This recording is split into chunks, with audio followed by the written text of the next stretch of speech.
트럼프 정부에서 2030년도부터 대형 원전 10기 신규 증설 시작을 했죠. 규모를 4배 이상 확대하는 정정명령에 트럼프가 서명을 했죠. 웨스팅하우스라는 회사가 있는데 미국 내 신규 원전 수주 준비 중인데 주기기를 공급하는 업체가 대장주인 두산에너빌리티예요. 두코바니 원전은 좀 말씀드렸고 뉴스케일 있잖아요. SMR 주기기의 소재를 담당하는 것도 이미 또 두산에너빌리티입니다.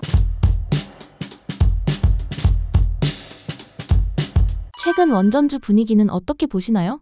원전주가 좋은 거는 저희 중학교 딸한테 물어봐도 압니다. 모르시는 분은 없죠. 저점 대비해서 A라는 주식이 거의 3, 4배 이상 올라와 있으니까는. 그리고 올라올 때도 이렇게 올라온 게 아니고 최근 코스피처럼 쉬지 않고 이렇게. 그리고 올라올 최근에는 변동성마저 커지면서 빠지면 10%씩 올라가고 이런 상황이 지속되고 있습니다. 일단 분위기는 굉장히 좋죠. 이게 좋은데 내러티브는 이렇습니다. 내러티브가 아니고 실적 측면도 비슷하게 할 거고요. 전력난이 계속되기 때문에 에너지를 통해서 발전을 하려는 거. 그런데 예전에 파리 협정 아시죠? 파리 협정 이후에 탄소 중립 정책을 한 걸로 기억을 하실 겁니다. 그런데 그것 때문에 탈원전 기조는 계속 이어졌는데 이 현실적인 문제에 부딪혔죠. 그렇기 때문에 각국의 시간이 급변을 한 거죠. 그래서 처음에 탈원전 정책을 폐기라기보다는 반대를 좀 입장 선회를 한 거는 독일에서 우리 원전해야 될 것 같아 했고 조금 있다가 프랑스도 원전 확대를 승인하는 에너지 전략을 했고요. 그리고 미국도 좀 이따 말씀드리긴 했고요. 이게 지금 이런 탈원전 기조를 할 때 서방 선진국들, 아까 말씀드린 이런 나라 같은 경우는 원전 개발을 잘 안 했어요. 그러니까는 경쟁력이 많이 상실이 됐었던 상황일 거고, 경쟁력이 상실이 돼서 기술력이 떨어지고요. 기술력이 떨어질 때 우리나라 업체들이 짱인 겁니다. 얼마 전에 체코의 두코바니 원전 우리 수주 가져온 거 보셨을 텐데, 이겁니다. 납기라 그러죠. 만드는 시간, 납기도 짧은데 심지어 싸요. 누가 안 하겠어요. 기술력은 당연할 거고요. 그래서 체코 정부에서 직접 우리 하겠다 얘기했잖아요. 뭐 가처분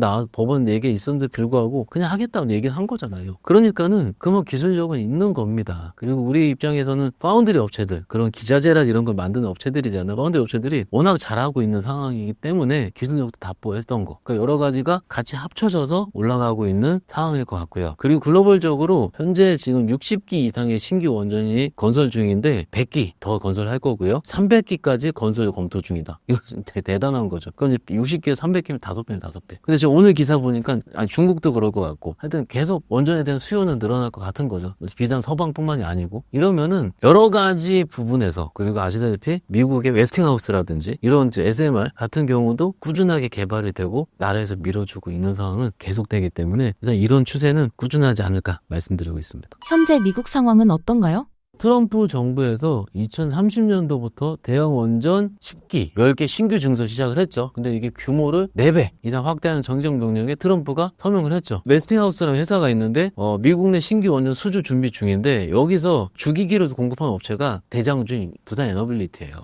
아까 두코바니 원전은 좀 말씀드렸고 뉴스케일 있잖아요. SMR 주기기의 소재를 담당하는 것도 이미 또 두산에너빌리티입니다. 그러니까는 미국의 굵직한 업체 두 업체들은 굉장히 지금 정부로부터 이런 수혜를 받고 있는 중이긴 한데 그에 대한 실질적인 부품이라든지 주기기를 납품하는 우리나라 업체가 있다라는 거죠. 그렇기 때문에 일단 국내 같은 경우는 그런 수혜를 오로지 다 받고 있다라는 부분이 어떨까 싶습니다. 원전 주도주에 대해서 어떻게 접근해야 하나요? 일단 팩트만 놓고 볼게요. 우리가 주가가 많이 오르면은 그 주가의 밸류에이션이라는 걸 쳐다봅니다. 저 오늘 봤더니 올해 기준으로 몇십 배 이상 나오더라고요. 두산에너빌리티 기준으로 꽤 비싸 보입니다. 그런데 몇 년 전에 2차전지 갈 때도 똑같이 비쌌어요. 근데 계속 같지 않습니까? 그렇죠, 여러분들? 그러니까 비싸더라도 글로벌 트렌드가 맞게 되고 그리고 계속 추가적인 수주 혹은 모멘텀, 재료 이런 거 나오게 되면 주가는요 비싼 걸 밟고 올라가게 됩니다. 이건 맞아요. 근데 우리들이 밟고 많이 올라갔기 때문에 못 사는 것 뿐이죠. 그래서 최근에 주가가 한 번씩 흔들리는 현상이 나타나고 있어요. 흔들리고 다시 올라가긴 했지만 또 흔들렸다. 그러니까 거래가 좀 들어오면서 그러면은 누군가는 요 위치부터는 좀 팔고 싶은 거죠. 그죠? 그러니까는 좋은 내용은 아까 말씀드린 것처럼 다른 영상도 많이 있지 않습니까? 그냥 밤새 얘기할 수 있어요. 완전 좋은 거는. 그러나 그것보다는 여기서는 들고 계신 분들이 어떻게 엑시트하는가 라는 것도 중요하게 생각을 합니다. 이것을 주도 섹터라 얘기하고 주도 섹터의 생로병사라 얘기를 해요. 일반적으로 코로나 이전에 우리가 코리아 증시의 주도 섹터들 있지 않습니까? 일반적인 겁니다. 이 섹터가 그렇다는 얘기는 아니고요. 여름에서 가을까지는 갔습니다. 그러니까 지금 우리가 6월 말 7월 넘어가는 이런 상황이긴 하잖아요. 이러면은 여기서 한 달, 두어 달 안쪽 정도 남은 거죠. 여태까지 이 원전이 아닌 다른 섹터. 예전에도 2차전지 기억을 하십니까? 7월에서 8월이 고점이었고요. 웬만한 주도 섹터들이 상반기에 떴던 것들은 거의 여름 전에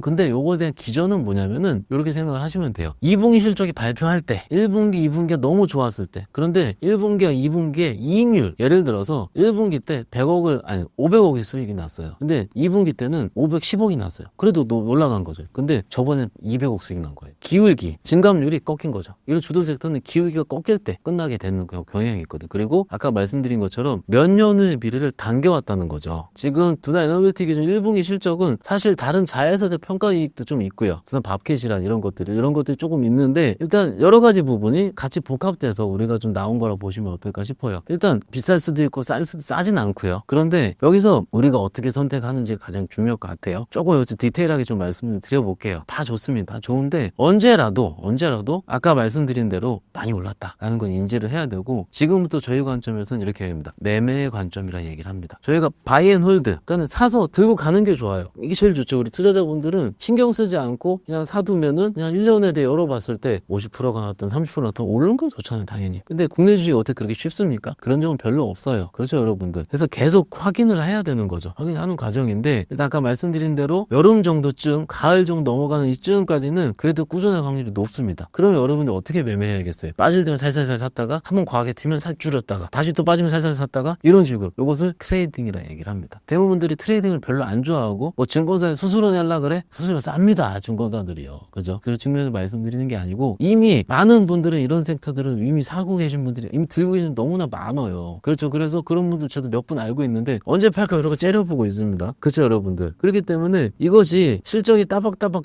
뭐 일부 실적이 있긴 있지만은 대부분 몇몇 업체들은 테마성으로 오르는 것들이 많이 있잖아요. 그리고 얼마 전에 이렇게 얘기를 했어요. 해체까지 다 갔다. 원전 여러 과정들이 있잖아요. 기기도 있고 파운드리도 있고 모두 있고 이렇게 있는데 원전 해체까지 다 들어간 거예요. 그 웬만큼 한 사이클이 다 돈 거거든요. 그럼 돌았으면 여기 추가적으로 하려면은 더 센 게 나와야 되는데 뭐 나올 수 있겠죠. 나올 수 있지만 여기는 글로벌 트렌드이기 때문에 전력량 계속되고 있고 전력 전기 계속 써야 될 거 아닙니까? 그렇지만은 여기서 추가적인 호재의 기울기보다 추가적인 악재의 기울기가 뭐가 더 높을 것이냐라는 걸 생각해 볼 필요가 있어요. 더 갈 수 있습니다. 더 갈 수 있지만은 일단 밑에서 몇 배나 오른 섹터라는 점. 내러티브는 정말로 많은 분들이 얘기를 할 수 있어요. 좋은 거는요. 그런데 일단 밸류에이션은 약간은 지금은 싸지는 않다는 점. 여러 가지를 같이 복합적으로 말씀을 드릴 수 있겠고요. 이런 것들이 우리가 주도 섹터를 좀 아까 말씀드렸잖아요. 주도 섹터가 여러 가지가 있을 수 있잖아요. 여러 가지 있다고 말씀 좀 드렸죠, 같이. 그러면은 여기 빠지면 여기로도 갈 수도 있잖아요. 이 높은 것들을 매매하시는 분들은 소위 꾼들입니다. 굉장히 잘 하시는 분들이에요. 오른 것들을 트레이딩 하시는 분들은. 그러면은 언제든 수급이 바뀔 수가 있거든요. 그게 30분이 안 걸려요. 예를 들어서 나 내일 고민해 볼게 이런 거 있잖아요. 굉장히 빨리 막 내일 고민하면 안 됩니다. 그 즉시 그러면 어떻습니까? 장중에 쳐다보고 있어야 되거든. 그거 어땠습니까? 약간 스트레스가 좀 있어요. 그래서 저 고객분도 좀 이 섹터 많이 들고 있는데 저한테 매일 물어봐요. 지금 어떻습니까? 뭐 어떻습니까? 일단 괜찮습니다. 저는 일단 아직까지 괜찮다고 말씀을 드리고 있습니다. 그런데 뭔가 이제 신규 관점이라든지 이런 거 입장에서는 이미 태어났잖아요. 지금 태어나고 있는 것들도 또 있을 거 아닙니까? 그렇잖아요. 여러분들 뭐예요? 맨날 마지막에 끝물인 걸 사가지고 주식이 물려있잖아요. 여기 끝물이라는 얘기 절대 아닌데 오해하지 마세요, 여러분들. 그 얘기가 아니고 지금 태어나는 것들을 하시는 게 더 좋아요, 제가 보기엔. 근데 지금 태어나는 것들은 항상 어떻습니까, 여러분들? 생소하고요. 노이즈가 있습니다. 아까 주도 섹터 얘기들이 요게 기본적인 스킴이에요, 스킴. 그러니까 요것들을 한번 생각을 해보자라는 거고 어디가 지금 태어나고 있지라는 거는 4부에 말씀드리겠습니다. 원전주의 신규 접근을 생각하는 분들께 한 말씀 해주신다면요? 그러니까는 지금까지 접근 안 하셨다면은 제다 올랐으니까 못 사신 경우가 될 거예요. 그리고 2주 전에 공부하셨는데 2주 만에 30-40%도 올라 있거든요, 또. 그러니까 굉장히 빨리 올랐죠. 항상 이런 패턴을 가지시는 우리 개인 투자자분들이 많이 있습니다. 그럴 때는 떨어질 때마다 조금 사시는 거예요. 근데 그게 굉장히 어렵습니다. 아침 봤을 때 플러스 나 있거든요. 그리고 장중에 마이너스 5% 갔다가 종가 또 올라나와요. 그렇죠, 여러분들? 그래서 요 장중에 빠질 때 그때 살려는 금액의 한 3분의 1 정도 한번. 다음에 올라요? 그럼 어땠습니까? 사버리잖아요. 아까워. 나 아주 잘 샀는데 아까워. 다 사버리잖아요. 3분의 1을. 안 되고요. 다시 그 다음날 안 빠져요. 그 다음날. 이런 식으로 나눠서 천천히. 이게 기본이거든요. 근데 이게 대부분 분들이 많이 못해요. 최근 시장도 똑같습니다. 좋은 거 많거든요. 근데 뿅 떴을 때, 한 10% 떴을 때 그때 잡으니까 물려요. 지금 시장이 괜찮다고 말씀드렸잖아요. 그런데 떴을 때 사면 물리는 건 여전히 똑같습니다. 그거는 4천이 가건 5천이 가건 똑같습니다. 똑같을 겁니다. 좋은 거 여러 개 있는데 그냥 떨어질 때 사세요. 근데 떨어질 때가 내가 어떻게 그 저점 고점을 압니까? 그러니까는 내가 언제나 난 틀릴 수 있다. 저희도 분할합니다. 저희도 한 두세 번은요. 그럼 한 번 더 이런 식으로 좀 지금 시장이 좋을 때는, 그리고 언제 기다려요 그러시잖아요. 시장이 좋을수록 내 차례가 더 빨리 옵니다. 그렇죠 여러분들? 그래서 내 차례를 기다리는 습관부터 가지는 게 지금 삼천 시대의 필수 덕목이지 않을까 말씀드립니다. 최근 2차 전지 분위기는 어떻게 보시나요? 일단 지수가 좀 3천을 트라이하고 반등이 나올 때 2차전지랑 자동차 안 올랐던 섹터 갑자기 뿅 반등이 나왔었죠. 그러니까 우리 투자자분들이 드디어 시작인가 라고 생각할 수도 있고요. 그런데 올라갔다는 전제로 해서도요, 올 초 대비해서 이만큼 빠져있죠. 이거 팩트입니다. 빠져있는 원인이 뭐냐면, 저도 몇 달 연속 계속 출연을 하고 있지만 실적이 좋아지기만 할 땐 한번 올랐다가요, 잘 기억을 한번 해보십시오. 제가 설명했던 거를요, 실적 발표하기 전에 안 좋으니까 한번 빠지고, 또 발표하니까 또 빠지고요. 일단 다시 또 발표하기 전에 올랐다가 안 좋고 이거죠 지금. 그럼 지금은 2분기까지 안 좋은 게 반영된 상태예요. 2분기 발표는 안 했지만, 그러다가 미국에서 관세 관련한 거 이벤트, 그리고 보조금 AMPC 있죠, 생산세액공제, 세액공제 관련한 것도 그렇게 크게 우호적으로, 물론 다른 풍력이나 태양광 업체들보다는 조금 2000년 나은 경우긴 하지만 그래도 나중에 일몰되는 거, 이건 맞지 않습니까? 그러니까 주가라는 거 측면 자체가 아시다시피 이익이 꾸준하게 늘어나야 이제 가장 주가가 잘 가는데, 그 여태까지 일부 셀업체들 같은 경우가 수익에 플러스를 내게 했던 원인이 보조금이었잖아요. 근데 보조금이 나중에는 좀 줄어들 수 있다라는 게 여전한 거 어떻습니까? 이게 불확실성이죠. 그렇기 때문에 올라갈 때 반등 나온 건 매우 좋으나 현실적인 주가의 위치는 여전히 매우 낮은 상태다라는 게 맞지 않겠습니까? 최근에 제가 들은 얘기, 그리고 제 고객들이 하는 얘기를 좀 종합해 말씀드리자면, 지수가 이렇게 많이 올랐는데 내 거 왜 이래? 미치겠다 정말. 왜냐면은 상대적인 박탈감, 남들만 돈 버는 것 같아요. 막 욕도 하시는 분 있어요. XX 너무 화가 난다. 그렇죠. 왜냐면은 언제 허탈한지 아세요? 주가 빠질 때는 괜찮아요. 다 빠지니까는. 괜찮은 거 아니죠. 좀 버틸만 하죠. 근데 내 것만 안 오를 때가 제일 열받습니다. 가장 크게 힘듭니다. 그게. 여러분들. 그죠? 근데 이럴 때일수록 더 냉철하게 생각을 해봐야 돼요. 여기서 원전주 사실래요? 2,000원지 팔고요. 용기 있으십니까? 더 냉정해져야 되거든요. 일단 2,000원지 입장에서는 일단 결론적으로는 아직은 좀 어두운 터널 지나고 있는 중이긴 한데, 3분기 실적 어떻게 되는지도 좀 봐야 되겠다. 이런 부분 같이 말씀드리고 있습니다. 2차 전지 업종의 반등 신호는 무엇인가요? 앞으로 남은 최근의 이벤트를 좀 말씀을 좀 드리자면, 일단 테슬라 이벤트가 돼야 되겠죠. 테슬라가 뭐가 있을까요, 여러분들? 6월 말에 아마도 로보택시 발표를 할 겁니다. 물론 이것이 로보택시 같은 경우가 꼭 2차 전지에 국한된 이벤트는 아닐 수 있어도 테슬라가 세게 올라야지 적어도 분위기를 돌리겠죠. 그 두 번째 같은 경우는 7월 달에 있으면 테슬라의 주니퍼 알죠? 제가 저번 시간에도 한번 잠깐 말씀드린 것 같은데, 주니퍼가 미국 인도 대수가 발표를 할 예정입니다. 과연 이제 드디어 얘 진짜 잘 팔리는지 안 팔리는지 데이터가 나오는 시점이에요. 그죠 여러분들? 그러면은 지금 중국 업체들한테 밀려가지고 이런 어려운 상황, 그리고 최근에 BYD부터 시작해서 굉장히 좀 좋죠. 좋은데 주가가 좋죠. 그러니까 그 CATL이 좋죠. 이런 것들을 봤을 때 국내 업체와 밸류에이션 차이가 있었어요. 밸류에이션 몇 번 말씀을 좀 드리는데, 홍콩 시장에 상장된 CATL 아시죠? CATL이 PR이 18배, 17배밖에 안 나옵니다. 성장 업종 치고. 근데 우리 업체 어떻죠? 엔솔 비싸죠. 몇십 배 나오죠. 그러니까는 처음에 상장될 때 이런 얘기도 있었어요. 글로벌 헤지펀드, 글로벌 펀드가 있다 치겠습니다. 그러면 롱숏을 같이 할 수 있죠. 그럼 어딥니까? CATL 롱, 코리아 숏. 이것들이 일부 한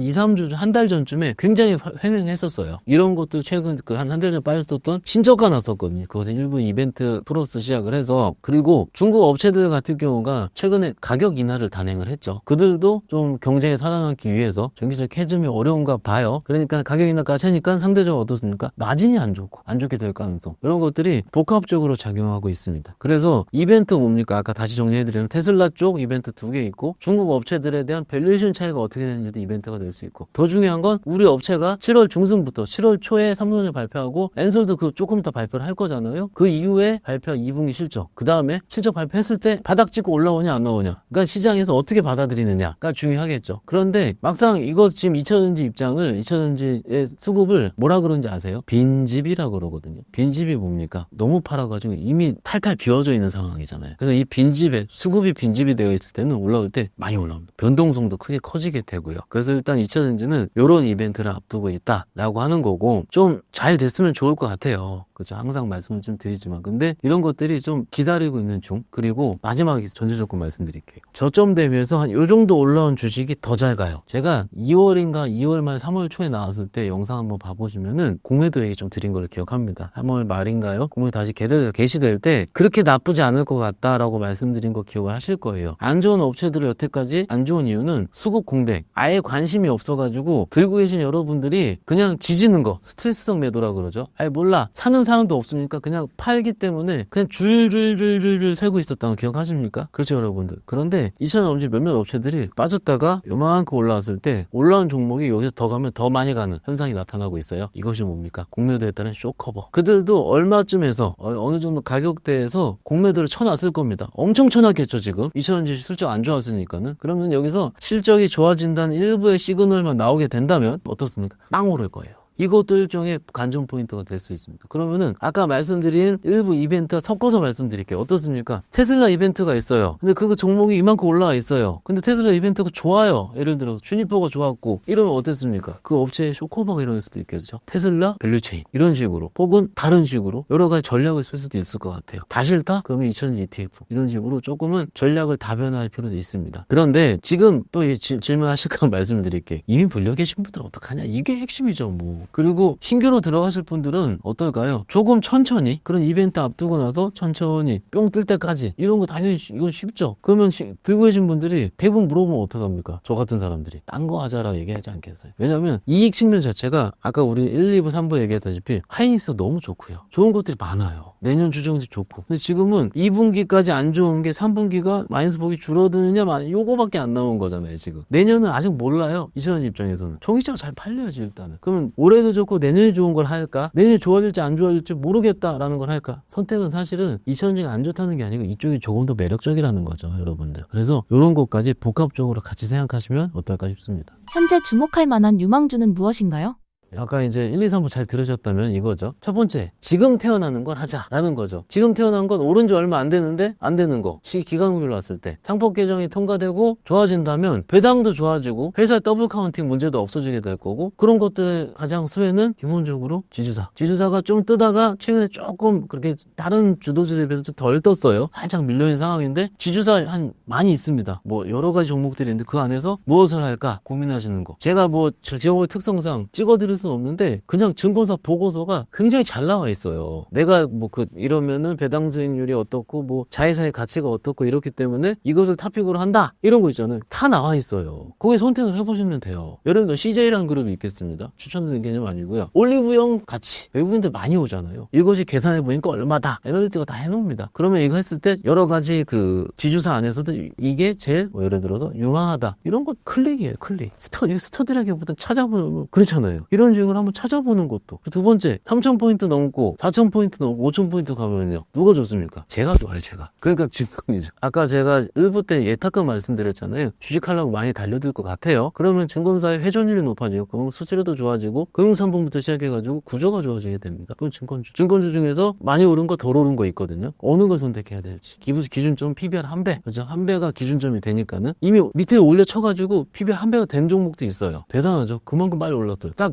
찾아보실 거예요. 얘 다 올랐다 이러실 거예요 지금. 많이 올랐다. 그래도 오른 지 한 달도 안 됐습니다. 아까 우리 원전 얘기했잖아요. 비슷하게 이런 얘기예요. 주식은 선택의 과정인데 주가가 같이 올랐어요. 올랐는데 새로 태어난 것과 이미 태어나서 다 아는 것과 매력도로 봤을 때는 새로 태어난 건 조금 더 낫다는 거죠. 그리고 태어나기 직전에 내가 바로 째려 사야지 못 삽니다. 그건 못 한다 보시면 돼요. 이미 태어났을 때 그 다음부터 내가 어떻게 할지가 중요해요. 그렇죠? 왜? 내가 못 기다릴 것 같으니까. 시장 여기서 막 좋은 거 왔다 갔다 하는데 다음 주로 태어날 거 내가 찍을까? 아니죠. 그거는 이미 시장에서 이제 알아주고 있는 것들을 내가 취사 선택하는 겁니다. 그렇죠 여러분들? 그래서 증권주도 괜찮고 하반기까지 이익이 계속 꾸준한 것 중에서 최근에 그래서 썩 많이 안 오른 것들 보면은 엔터 방탄 다 제대했고 그죠? 이런 것들 이미 저희 콘서트 일정 잡히고 있는 중이고 그리고 작년까지 안 좋았고 1분기까지 안 좋았고 그러면은 2분기부터 좋아지는 엔터도 최근에 좀 쉬고 있는 상황이기도 하고 그렇죠 여러분들? 찾아보면 굉장히 많아요. 그런데 안 찾아보는 거죠. 안 찾아보고 내가 이만큼 물려 있으니까 단타 잘 치려고 하고 테마를 찾고 시장이 좋을 때는 테마 하시면 안 됩니다. 왜냐면 테마까지 돈이 안 가요. 그리고 마지막으로 정부 정책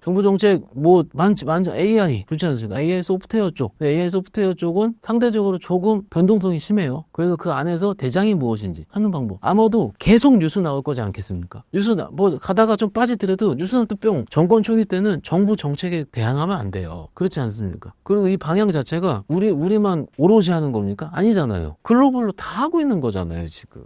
AI 쪽은 당연한 겁니다. 그래서 그 안에 AI 소프트웨어가 어떻게 발현이 되는지. 이게 섹터마다 벌써 4개죠, 그랬죠. 그러니까 이 안에서 찍더라도 종목 한 3, 4개는 나오겠네. 그리고 마지막으로 집중. 지수 관련 ETF. 지수가 간다면 항상 이렇게 얘기해. 저희 경험적으로 저도 가끔 그럴 때가 있어요. 열심히 매매를 했는데 지수 수익률을 잘 못 쫓아갈 때도 있습니다. 왜냐면 삼성전자 들이다 땡길 때라든지. 혹은 내가 가지고 있지 않은 섹터가 좀 다소 급하게 그것만 갈 때. 소외되게. 몇 년전 2000년대 때 그랬죠. 2000년대 망가고 딴 거 다 패고. 그럴 때는 제가 지수를 이기지 못한 적도 있을 거예요. 어떻게 항상 이깁니까? 그러면은 지수가 가요. 어떡합니까? 지수 관련 상품을 일단 섞는 겁니다. 어떨 때? 빠질 때마다 100 사고 200 사고 300 사고 이런 식으로. 처음에 조금. 왜냐면 이미 올라왔잖아요. 그러니까 밑에서 저점 2300, 2400이었는데 3000 가 있어 벌써. 그럼 밑에서 지수가 700포인트 올랐는데 600포인트 올랐는데 그 한 사람 20몇 프로인데 와 엄청 올랐지. 코리아가 좀 어떻게? 그러면은 빠질 때 요만큼 빠졌어요. 많이 살 수 있겠어요? 많이 못 사시잖아요. 조금. 그 다음에 빠지면은 이게 사람이라는 게 적응의 동물이어서 내가 이거 들고 있으면 이거 며칠 지났는데 안 빠지네 얘. 사람이 그렇게 간사해요. 조금 보십시오. 몇 달 있다가 내년에는 3000포인트를 지지선이라고 할 겁니다. 그럼 3000 깨졌으니까 들어가야지? 이런 얘기가 안 나오려는 보장도 없어요. 그러면 다시 돌아가서 여러 섹터를 또 말씀을 드렸는데 내가 지수를 이기려고 지수를 하려고 할 때는 이런 목적이라면 지수 관련 상품을 해야 된다라는 거고요. 지수 관련 상품을 할 때는 또 ETF라서 파생 상품 교육을 들으셔야 돼요. 각 증권사 PB들한테 물어보셔도 되고 뭐 저한테 물어보셔도 됩니다. 물어보서 일단 자격을 먼저 갖추셔야 돼요. 그거 하는데 어렵진 않거든요. 교육 한 1시간만 들으면 돼요. 잘 들으면 되고 그때부터 매매가 가능하니까 좀 준비가 되어 있어야 되죠. 다시 한번 정리를 해드리자면 여러 업종이 있고 태어나는 걸 해야 된다. 지수는 일부러 돌아서 기억을 해보시면 그렇게 많이 안 빠질 것 같다. 유동성이 들어오고 있고 기대감이 있고 이런 상황이라면 지금 내가 많이 올라서 내가 안 해야지 라는 것보다 그 안에서 순환매로 계속 섹터가 돌고 있으니까 그 안에서 내가 좋아 보이는 섹터를 떨어질 때마다 조금씩만 해다 보면은 좀 내가 적응이 될 거고 그 적응이 될 때 그때부터 수익이 좀 나고 해볼만 하겠구나 라고 생각하시지 않을까 이렇게 말씀드리고 있습니다. 장이 좋을 때 포트폴리오는 어떻게 구성하며 기간을 어떻게 잡아야 하나요? 매우 좋은 질문이세요. 매우 좋은 질문이신데 저는 장이 좋건 안 좋건 포트는 종목을 개인 종목은 8개 이상 넣으면 안 된다고 봅니다. 2, 3개는 너무 적고요. 4, 5개는 좀 애매모호하고요. 왜냐면 섹터가 더 많으니까는 다 커버가 안 되더라고요. 그래서 한 6, 7개, 7, 8개 정도로 하는 건데 장이 안 좋으면은 종목수가 줄어들고 현금이 많습니다. 근데 장이 좋더라도 맥스는 한 이 정도 종목수는. 왜냐면은 여러 개 있다 보면은 하나가 빠져요. 분명 안 가는 게 있을 거고요. 빠지면 팔고 그 다음 대한 섹터를 집어넣으면 돼요. 그 나머지 살아있는 것들 이만큼 올라있지 않겠습니까? 근데 올라올 때 여기서 또 빠져요. 여기 또 팔아요. 그럼 다음 섹터가 들어와요. 그럼 느낌 오시나요? 더 가요. 둡니다. 더 가요. 더 삽니다. 그러면 어떻게 보면 계좌는 매매는 계좌상에 빨간불을 만드는 게임일 수 있거든요. 지금은 우리 여러분들 뭐 잘하시는 분들도 있을 거고요. 진짜 잘하시는 분 잘 안 보실 거예요. 유튜브. 근데 저 안에서 파란불 게 많이 남아 있잖아요. 좀 안타까운 부분인데 지금 파란불이 있어도 좋습니다. 저는 존중해요. 앞으로 그렇게 안 만드시면 돼요. 저도 있어요, 꽤. 왜냐면 이건 너무 아까운 주식이 있거든요.